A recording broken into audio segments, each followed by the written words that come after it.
Sur le sol ivoirien, en sa qualité de directrice des opérations de la Banque mondiale, Marie-Chantal Wani Liguira est ce mercredi au palais présidentiel.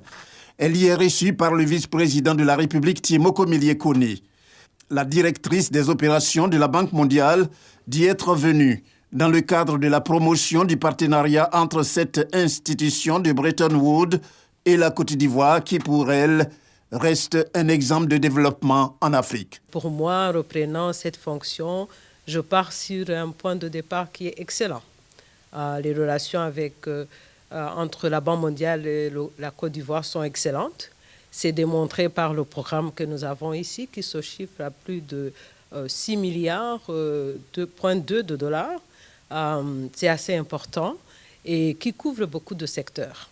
C'est un programme qui s'exécute très bien. Et nous pensons que, vu le poids de la Côte d'Ivoire, non pas seulement pour le pays, mais pour la région, nous pouvons continuer à faire plus. Donc j'ai discuté avec Son Excellence, qu'est-ce qu'il faut qu'on fasse pour faire plus. Les pays ont été touchés par les multiples crises et c'est le moment ou jamais que nos clients ont besoin de nous.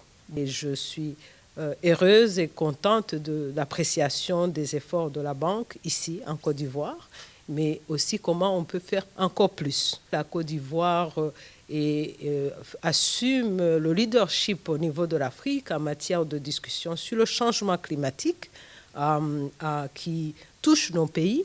Et je voulais échanger avec Son Excellence avant le sommet de la COP28, parce que je suis convaincue que la Côte d'Ivoire va porter la voix de la Côte d'Ivoire, mais la voix de l'Afrique aussi. Parce que l'Afrique a quelque chose à donner en contrepartie, en absorbant les carbones qui sont émis par les autres pays.